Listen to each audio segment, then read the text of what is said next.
Biliyorsunuz şu anda Van halkının iradesine bir pusu kurulmaya çalışılıyor, bir tuzak kurulmaya çalışıyor. Ben bir yıl önce, daha önceki bir mahkumiyetimden dolayı mahkemeye memnu haklarımın iadesi başvurusunda bulundum. Mahkeme kabul etti. Tabii sadece bu mahkemenin bu kararı vermesi yetmiyor. Bu kararın bir de kesinleşmesi gerekiyor. Bu karar kesinleşti. Mahkeme Adli Sicil Genel Müdürlüğü'ne de yazı yazdı. Dedi ki bunu Abdullah Zeydan'ın siciline işleyin. Ben yasaklanmış haklarını geri verdim. Hiçbir problem yok. Dolayısıyla kesinleşen bir karar. Aradan bir yıl geçmiş. Bu süreçte ben bütün bu mahkeme kararlarıyla birlikte adli sicil belgemle ve kesinleşme şerhiyle birlikte Van İl Seçim Kurulu'na belediye eş başkan adayı olarak başvuruda bulundum. Biliyorsunuz sevgili Neslihan Başkan'la birlikte. Ve o süreçte Yüksek Seçim Kurulu bütün bu belgeleri inceledi. Seçilme yeterliliğim önünde hiçbir engelin olmadığına karar verdi. Öncelikle geçici listeyi yayınladı. Ondan sonra kesin aday listelerini yayınladı. Ve bu süreçte hiçbir şekilde bir itiraz da söz konusu olmadı. Ve biz biliyorsunuz her yerde coşkuyla karşılandık. Daha sonra halkımızın gücüyle 14 belediyenin 14'ünü de aldık. Yüksek bir oy oranıyla. Sonradan biz dün öğleden sonra öğreniyoruz ki bunlar Cuma akşamı saat 16.55'te Adli Sicil Genel Müdürlüğü'nün hukuksuz bir şekilde Diyarbakır Başsavcılığına bir yazı yazdığını ve bu bir sene önceki kararın, mahkeme kararının kesinleşme şerhinin başsavcılığa bildirilmediği bahanesiyle savcılık mahkemeye başvuruda bulunuyor. Diyor ki o bir yıl önce Abdullah Zeydan'a tanıdığınız ve kesinleşen memnu hakları kararınızı ortadan kaldırın. Yani böyle bir uygulama yok Türkiye'de. Yani bu şuna benzer, Yargıtay'da kesinleşmiş bir kararın yerel mahkemede yeniden ortadan kaldırılması gibi bir durum. Yani mutlak hukuksuzluk ve bir kanunsuzluk söz konusu. Şimdi bazen Adalet Bakanlığı kanun yararına bozma girişimlerinde bulunabilir. O prosedür var. Fakat bu prosedürü de işletmemişler. Ve mahkeme aslında şunu da yapabilirdi mahkeme. Savcılığın talebini Yargıtay'a götürebilirdi. Yani benim memnu haklarımı ortadan kaldırmadan, yasaklanmış haklarımı ortadan kaldırmadan bu süreci yürütebilirdi. Ve bu süreç Yargıtay'ın kararıyla daha sonra diyelim ki 5-6 ay sonra evet gerçekten bir mahkeme savcıya bildirmemiş bir eksiklik var. Abdullah Zeydan'ın işte yetersizliği var. Tamam belediye eş başkanlığı düşsün. Belediye meclisi kendi içerisinde bir eş başkan seçsin. Bunu yapabilirlerdi. Bunu da yapmamışlar. Yani kendileri verdiği kararı, bir yıl önceki kararı hiçbir yasal temeli olmadan kendileri ortadan kaldırmışlar. Dolayısıyla mutlak bir hukuksuzluk var. Milletin iradesine kurulmuş bir tuzak var. Bir pusu var. Biz bu pusuya, bu tuzağa karşı sonuna kadar halkımızın iradesini koruyacağımızın sözünü demin de verdik, şimdi de vereceğiz, yarın da vereceğiz. Dolayısıyla burada AKP'nin bu süreç ilerlerken işte o memnu hakların iadesi kararını ortadan kaldırırken AKP'ye de demek ki bilgi verilmiş burada. Dün ve AKP de mazbatanın kendilerine verilmesi yönünde bir talepte bulunmuş. İl Seçim Kurulu bunu başkanı bunu kabul etmemiş. Bunun şerhine itirazına rağmen diğer iki üye evet bu yönde oy kullanmış. Fakat bizim bu karara karşı itiraz hakkımız var. Avukatlarımız zaten bu çalışmaları yürütüyorlar. Yani dolayısıyla burada aslında yürüyen bir hukuk süreci yok. Burada mesele Neslihan Şedal, Abdullah Zeydan meselesi de değil. Burada Kürt halkına, Van halkına, demokrasi yanlarına kurulmuş bir tuzak var, bir pusu var. Bu kadar yüksek oy oranıyla elde edilen bu başarının hazmedilmemesi var.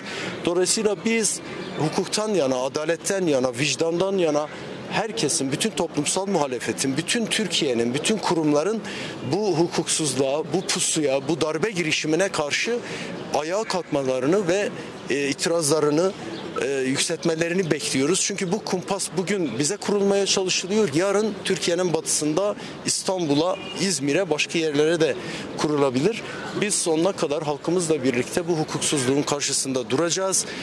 Van halkı iradesini ortaya koymuştur. Halkın iradesini, millet iradesini ağızdan düşürmeyen AKP halkın bu kararına saygı duymak zorundadır. Bu halkın onurunu, haysiyetini, iradesini ayaklar altına kimse alamaz. Buradan AKP adayına da seslenelim. Sen de buranın insanısın. Bu halkın içinde yaşamışsın. Bu halka karşı borçlusun. Bu halk senin milletvekili yapmış.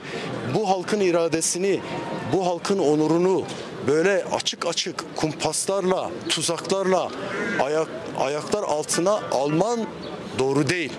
Aklı selim bir tavra seni davet ediyoruz.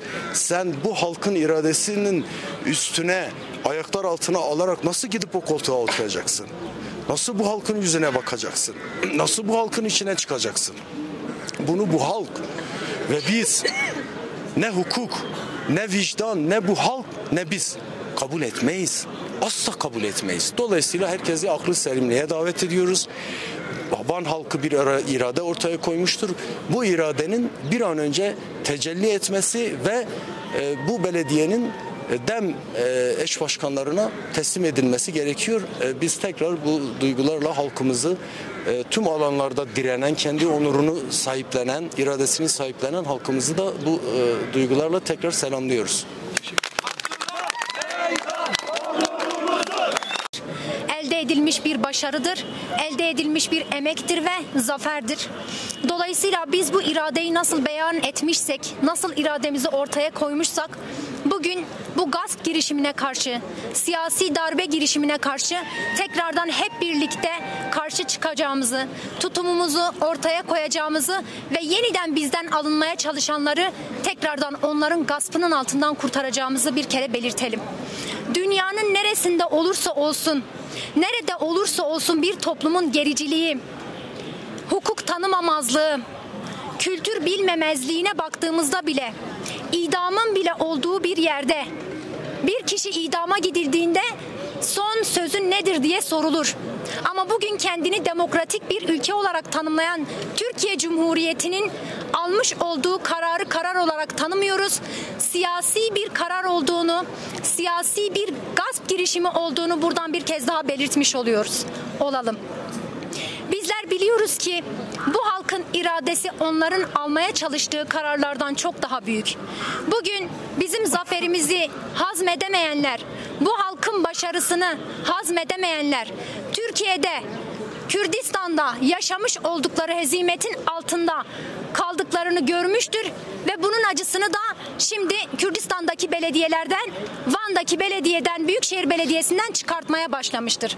Ama Van halkı, yurtsever Van halkı bu gasp girişiminin karşısında dimdik duracağını bugün bir kez daha göstermiştir. Bizler buradan tekrar sesleniyoruz. Bizim olanı irademize sahip çıkma zamanıdır bugün. Bugün burada yapılmaya çalışan gasp girişimi bizim kendimizi yönetemememiz, kendi sorunlarımızı çözemememiz içindir.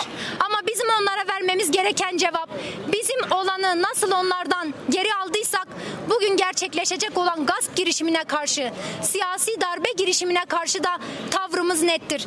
Biz onları hiçbir zaman tanımadık, bugün de tanımayacağız. Abdullah Arvas o koltukta oturamayacak.